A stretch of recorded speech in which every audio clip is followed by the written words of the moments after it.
Narito ang ulo ng mga balita sa mga oras na ito. Artificial intelligence magdudugtong sa edukasyon at mga teknolohiyang kailangan para sa pag-aaral ayon kay Pangulong Ferdinand R. Marcos Jr. Panahon ng pahalik sa imahe ng Poong Jesus Nazareno sa Quirino Grandstand sa Maynila magpapatuloy hanggang Sabado.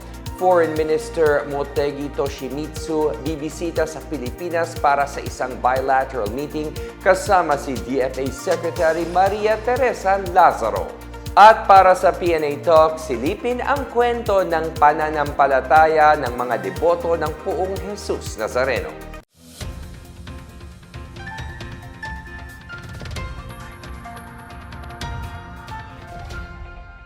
Ako si William Theo para sa PNA Headlines. Pinangunahan ni Pangulong Ferdinand R. Marcos Jr. ang paglulunsad ng isang proyekto na layuning gamitin ang Artificial Intelligence or AI para mapaunlad ang edukasyon. Dumalaw ang Pangulo sa Quezon City Science High School para sa paglulunsad ng Project AGAP AI or Accelerating Governance and Adaptive Pedagogy through Artificial Intelligence ng Department of Education or DepEd.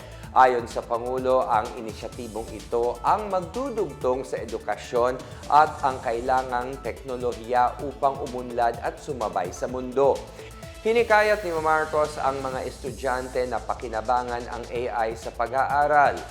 Gayunpaman, sinabi ng Pangulo na hindi mapapantayan ng AI ang disiplina, pagkamalikhain at pagpupursiging matuto ng isang mag-aaral.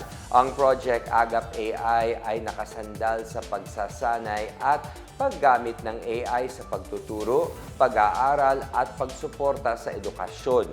Alinsunod ito sa Quality Basic Education Development Plan 2025 to 2035 ng DepEd na ginagabayan ng adhikaing Bagong Pilipinas at ASEAN Vision 2045. Binuo ito na katuwang ang ASEAN Foundation at Google.org. Inaasahang mahigit 1 milyong estudyante, 300,000 guro at nasa 150,000 na magulang ang makikinabang sa ibabahaging AI skills training. Nakikipagtulungan na ang DepEd sa Massachusetts Institute of Technology, MIT Responsible AI for Social Empowerment and Education at Day of AI para palakasin ang basic education curriculum.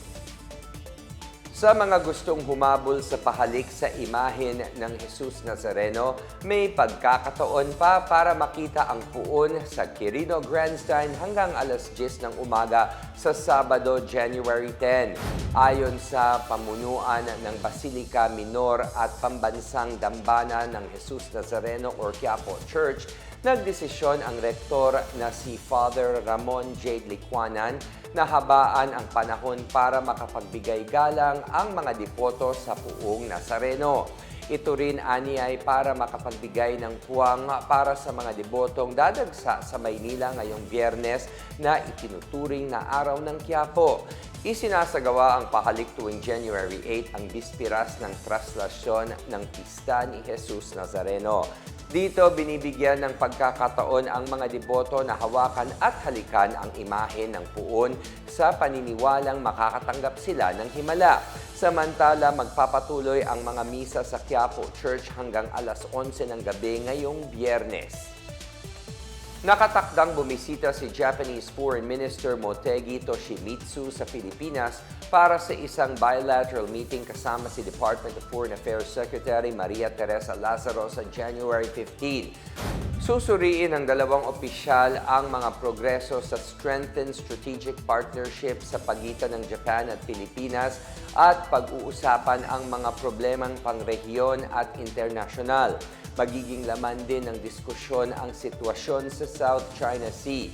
Matatandaan na noong 20th East Asia Summit ng nakaraang taon, binanggit ni Motegi ang hindi pagsang-ayon ng Tokyo sa unilateral attempts upang baguhin ang status quo sa rehiyon sa pamamagitan ng dahas. Nag-aalalaan niya ang Japan sa mga mapanganib na aktibidad na lumalala sa South China Sea, kaya't hinihikayat nito na ayusin ng mapayapa ang anumang maritime crisis sa pamamagitan ng pagsunod sa 2016 Arbitral Tribunal Award. Pinagdiriwang ngayong taon ang ika-70th anniversary ng normalization of diplomatic relations ng Japan at ng Pilipinas.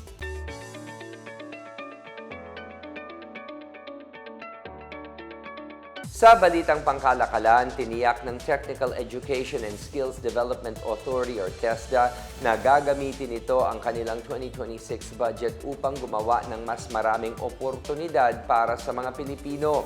Sa isang pahayag nito ng Huwebes, sinabi ni TESDA Secretary Jose Francisco Benitez na ang budget ngayong taon ay ang pinakamalaki sa kasaysayan ng TESDA. Nakakuha ang ahensya ng 26 billion pesos na pondo sa 2026 budget kung saan 19 billion dito ay gagamitin upang makapagbigay ng scholarship sa mahigit 600,000 individual. Ilan pa sa prioridad ng TESDA ay ang Digital Skills Passport, isang platform na magtatala ng learner competencies, susuporta sa personalized learning pathways at mag-uugnay sa kasanayan tungo sa training at oportunidad. Pauunlarin din ng ahensya ang kanilang digital upskilling programs, palalakasin ang partnership sa mga lokal na pamahalaan at palalawakin ang mga programa para sa mga high demand at future ready na mga industriya tulad ng semiconductors, renewable energy at electric vehicles or EVs. Samantala, sinalubong ni Bangko Sentral ng Pilipinas o BSP Governor Eli Remolona Jr. si Finance Secretary Frederick Go bilang miyembro ng Monetary Board or MB nito lang Huwebes. Sa isang press release, sinabi ng BSP na magsisilbi si Go bilang cabinet representative ng MB, ang pinakamataas na policy-making body ng BSP na pinamumunuan ni Remolona. Kasunod ito ng pagtalaga ni Pangulong Ferdinand R. Marcos Jr. kay Go bilang Department of Finance Chief noong Nobyembre nakaraang taon, kung saan pinalitan nito si ngayon Executive Secretary Ralph Recto. Natutuwa naman si Go na maging bahagi ng MB at pinasasalamatan si Pangulong Ferdinand R. Marcos Jr. sa patuloy nitong pagtitiwala sa kanya. Inaasahan niyang makipagtrabaho sa iba pang miyembro ng MB sa pagtatayo ng ekonomiyang matatag at inklusibo para sa bawat Pilipino.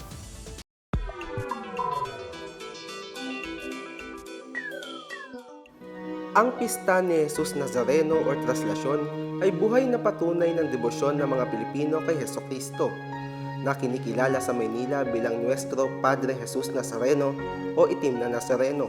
Taon-taon, nagtitipon ang milyon-milyong Pilipino tuwing ika-9 ng Enero para magmarcha at hatakin ang andas ng imahe ni Jesus sa isang prosesyon mula Quirino Grandstand hanggang sa Basilica Minor ni Jesus Nazareno sa Quiapo. Paniniwala nila, ang pagtitiis sa prosesyon at paghawak sa imahen ay makakatupad sa kanilang mga panalangin. Para sa maraming Katoliko, bahagi na ng kanilang buhay ang debosyon sa Poong Nazareno tulad ni Cesario na tumutulong sa traslasyon bilang marshal.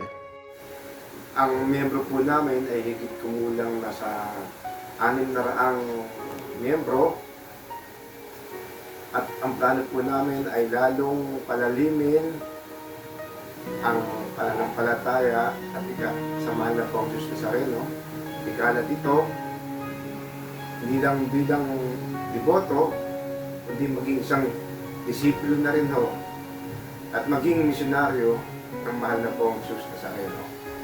Sari-sari ang dahilan ng mga deboto para manalangin kay Jesus Nazareno. Pinakamadalas na hinihiling nila ay kagalingan mula sa karamdaman. Tulad ni Charito na dumayo sa Quiapo mula Baguio City kasama ang kanyang pamilya. Tawag nito. Kung hindi man 7, 8, tapos kung hindi yung fiesta mo, yung lampas 10, 9, yung ganun. At least importante, punta ka. Maging malakas. Usad. Matibay ate, syempre. Masaya, ganun. Yan lang. Naging deboto ng Poong Nazareno dahil sa kadahilan ng ang aking panganay na anak ay nagkaroon ng malubhang karamdaman at yun ang aking hiniling sa Poong Nazareno. Ang Black Nazareno, ang paniniwala ng mga tao ay healing saints. Na-diagnose si June Alegre, dating chairman ng kapisanan ng mga broadcaster sa Pilipinas sa Albay, na may lung cancer noong 2008. Nang magawi siya sa Quiapo, isinuko niya ang kanyang hiling sa Poong Nazareno. Unang pasok ko ata sa simbahan ng Quiapo. Para kung paslit na hindi mapigilan yung paghahagulhol, total surrender sa ating Panginoon. And simula noon, hindi ako nag-opera, namanata lang ako sa itim na Nazareno. Kaya noon, nung nagkasakit ako ng cancer, lagi akong sa simbahan at kinakausap ko ang Panginoon. Sabi ko, Lord, kung alam kong dito sa daigdig, ikaw ang may hawak ng lahat. Alam mo ang nangyayari at mangyayari. Alam mo kung hanggang kailan kami dito sa daigdig. Ngayon, alam mo kung ano ang karamdaman ko. Kung sakaling ito na yung talagang hanggang dito na lang, tatanggapin ko. Ngunit, ako'y naniniwala na sa pamamagitan ng inyong kapangyarihan, pagdugtungan mo ang aking buhay, wala ring imposible. Kung dudugtungan mo ang aking buhay, ipabatid mo sa akin ano po ang mission mo sa akin dito sa mundo, gagampanan. May mga Pilipinong tulad ni Joanne na nagpapalaganap ng debosyon kay Jesus Nazareno sa kanilang lugar. May gitnang 20 taon ang pagdedebosyon sa Poong Jesus Nazareno dito sa aming bayan ng Naik. Lingid sa kaalaman ng marami, ang aming bayan ay isa sa pinagmulan ng lahi o pamilyang Nazareno. Kaya naman po ang pamilyang ito ang mga kauna-unahang deboto ng Poong Jesus Nazareno.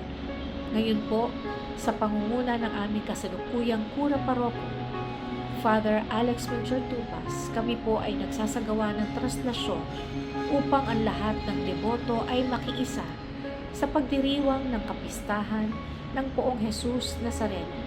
Kami po ay naniniwala na kami ay patuloy na pinapatnubayan at pinagkakalooban ng awa at grasya ng mahal na Nuestro Padre Jesus Nazareno. Lahat po na naging anak ko, hindi po sila nagkakasakit. Hindi konting sakit, wala sila. Yung po ang pinagdarasal ko sa kanila. Kaya hanggang ngayon po, malalaki na yung mga anak ko. Marami na akong mga apo.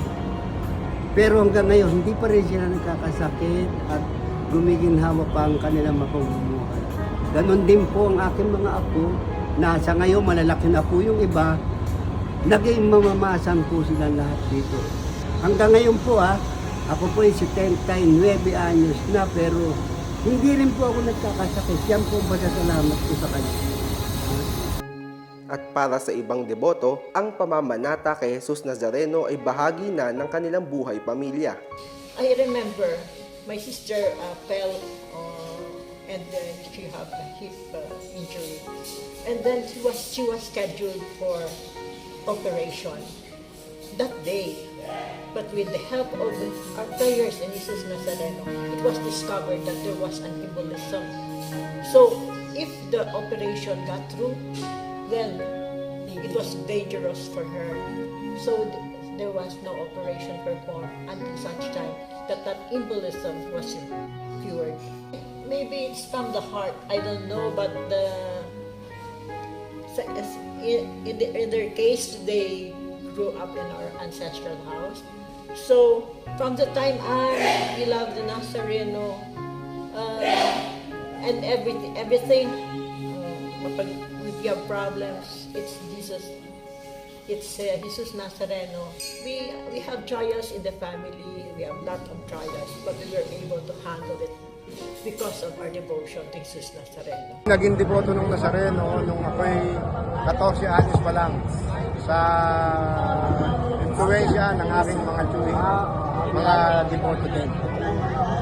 Anuman ang dahilan, bawat deboto ay buong pusong nananampalataya kay Jesus Nazareno. Bilang isang deboto po, pumasok ako rito sa Quiapo na para maglingkod. Ako po yung isang ihos na ng Nazareno. Madalo kami ng misa sa mahal na poong Jesus Nazareno at prosesyon dahil simbolo ng aming pananampalataya. Buong puso namin ginagawa para sa mahal na poong Jesus Nazareno. Ako ay isang buhay na testigo ng paghihimala ng Itim na Nazareno sa akin. It was really a miracle. You surrender yourself sa Itim na Nazareno at hindi kayo bibiguhin. Basta taos puso at taimtim ng inyong pananalangin, paghingi ng kapatawaran, ay sinuko ninyo ang sarili ninyo. Kada Biyernes po ako po ay nagpupunta ng Quiapo Church para magsimba at gabayan mula sa ating Jesus Nazareno. At sa kanya rin po ako nagdadasal kapag may mga problema po ako, kaya sa kalusugan, sa pamilya, sa sarili. At sa kanya rin po ako tumadalari na magliligtas sa aking ginagawang trabaho sa araw-araw. Ang traslasyon ay hindi lang panata at debosyon kay Jesus, kundi tradisyong nagpapamalas ng sakripisyo, pasensya at pagkakaisa ng mga Pilipino sa pagpapakita ng kanilang pananampalataya. At yan ang pinakabago at pinakamainit na balita sa mga oras na ito, hatid sa inyo ng PNA Headlines. Para sa iba pang mga balita at impormasyon, bisitahin lamang ang aming website pna.gov.ph o ang aming Facebook at X account na Philippine News Agency. Mapapanood din ang PNA Headlines sa pamamagitan ng link sa website ng News and Information Bureau, sa ilalim ng PNA News at sa YouTube account ng Philippine News Agency. Ako po si William Theo at ito ang PNA Headlines, ang hahatid ng mga balitang nagbubuklod sa bagong Pilipinas.